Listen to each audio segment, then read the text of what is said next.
দলের সদস্যরা বলতেছেন, আমিরুল মুমিনিন আল্লাহর কসম করে বলি, দিনের পর দিন অতিবাহিত হয়, সাইদ ইবনে আমির আল জুমাহির বাড়িতে আগুন জ্বলে না, সন্তানদেরকে খাওয়াবে এমন কোনো খাবার তার ঘরে থাকে না।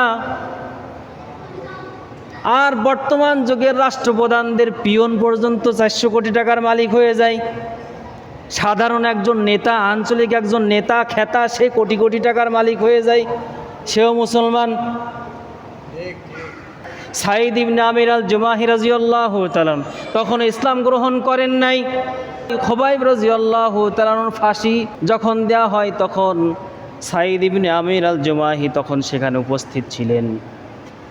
খুবাইব রাদিয়াল্লাহু তাআলা যখন শহীদ করা হয়, তখন উনি আসমানের দিকে তাকিয়ে বললেন, ওগো আমার মালিক, এই যতগুলা আমার হত্যার সাথে জড়িত প্রত্যেককে তুমি চিনে রাখো, দেখে রাখো, সবগুলাকে একটা একটা করে তুমি হত্যা করবা, ধ্বংস করে দিবা, এদের প্রভাব প্রতিপত্তি সমূলে ধ্বংস করে দিবা, এর একটাও যেন বাঁচতে না পারে। সাইদ ইবনে আমির আল জুমাহির মধ্যে আতঙ্ক কাজ করলো। উনি দৌড় দিয়ে চলে গেলেন, না এখানে থাকা যাবে না, এমত অবস্থা, এই বদ্ধ লাগবেই লাগবে, 100 ভাগ কবুল হয়ে গেছে, এখানে থাকা যাবে না। সাইদ ইবনে আমির আল জুমাহি রাদিয়াল্লাহু তাআলা তার কিছুদিন পরে ইসলাম গ্রহণ করলেন। কাফের মুশরিক বেঈমানদের সামনে গিয়ে বললেন, আমি তোমাদের মূর্তিগুলাকে আর মানি না, তোমাদের নিজেদের বানানো প্রভুকে আমি স্বীকার করি না, আমি আশহাদু আল্লা ইলাহা ইল্লাল্লাহ ওয়া আশহাদু আন্না মুহাম্মাদান আবদুহু ওয়া রাসূলুহু বললাম, আজ থেকে আমি ইসলাম গ্রহণ করেছি, তোমরা সাক্ষী থাকো। সাথে সাথে অত্যাচার শুরু হলো, সাইদ ইবনে আমির আল জুমাহির উপর অত্যাচার শুরু হলো। উনি সেখান থেকে পালিয়ে মদিনাতুল মুনাওয়ারাতে চলে গেলেন। মুসলমান হওয়ার পর থেকে জীবিত থাকাকালীন প্রত্যেকটা জিহাদের ময়দানে সাইদ ইবনে আমির আল জুমাহি রাদিয়াল্লাহু তাআলা উপস্থিত ছিলেন, সেখানে অংশগ্রহণ করেছেন। হযরত ওমর রাদিয়াল্লাহু তাআলা তার মেধা প্রজ্ঞা দেখে হিমসের গভর্নর হিসেবে সাইদ ইবনে আমির আল জুমাহিকে বললেন, সাইদ ইবনে আমির, আমি সিলেক্ট করেছি তোমাকে হিমসের গভর্নর বানাবো। সাইদ ইবনে আমির আল জুমাহি বলেন, আমিরুল মুমিনিন, আমাকে এত বড় কঠিন পরীক্ষায় আপনি ফেলবেন না, দুনিয়া আমাকে আপনি দেবেন না, দুনিয়ার ক্ষমতা আমার দরকার নাই। ওমর রাদিয়াল্লাহু তাআলা বলেন, কি ব্যাপার সাইদ, আমাকে এই কঠিন খেলাফতের দায়িত্ব দিয়ে তোমরা বিপদমুক্ত থাকতে চাও কেন? তাহলে আমি একা কিভাবে আমি রাজত্ব পরিচালনা করব, খেলাফত কিভাবে পরিচালনা করব? অবশ্যই তোমাকে এই দায়িত্ব গ্রহণ করতে হবে। সাইদ ইবনে আমির আল জুমাহি রাদিয়াল্লাহু তাআলা তখন দায়িত্ব গ্রহণ করলেন। তখন ওনাকে পাঠিয়ে দেওয়া হলো হিমস। হিমস হচ্ছে সিরিয়ার রাজধানী দামেস্কের পাশের একটা শহর।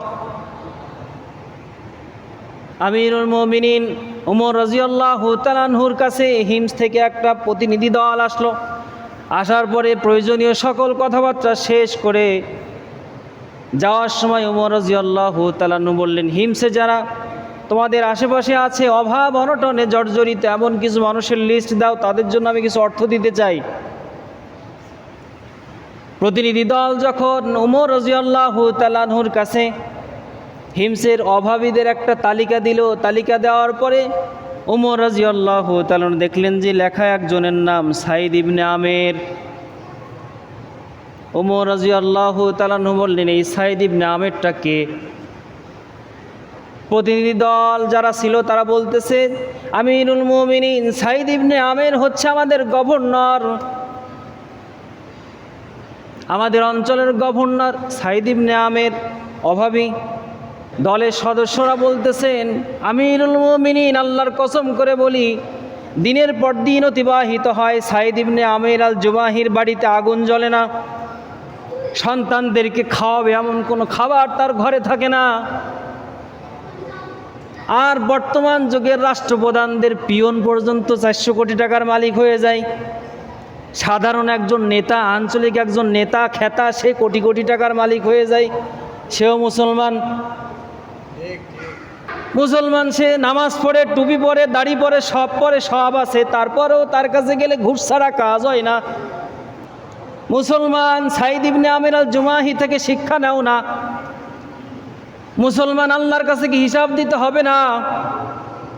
এই কথা শুনে ওমর রাদিয়াল্লাহু তাআলা 1000 স্বর্ণ মুদ্রা পাঠিয়ে দিলেন, যাও আমার সাইদ ইবনে আমেরকে তোমরা দিবা, তার অভাব অনটন যেন সে ঘুচাতে পারে।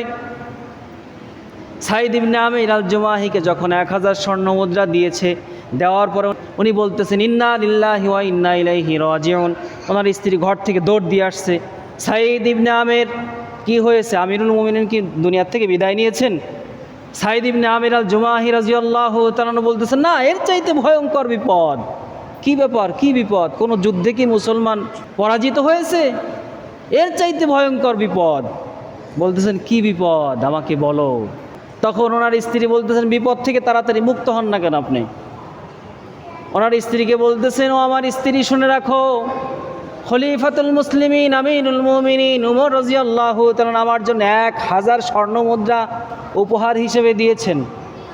আমার যে অভাব অনটনের কথা শুনে উনি 1000 স্বর্ণ মুদ্রা পাঠিয়েছেন।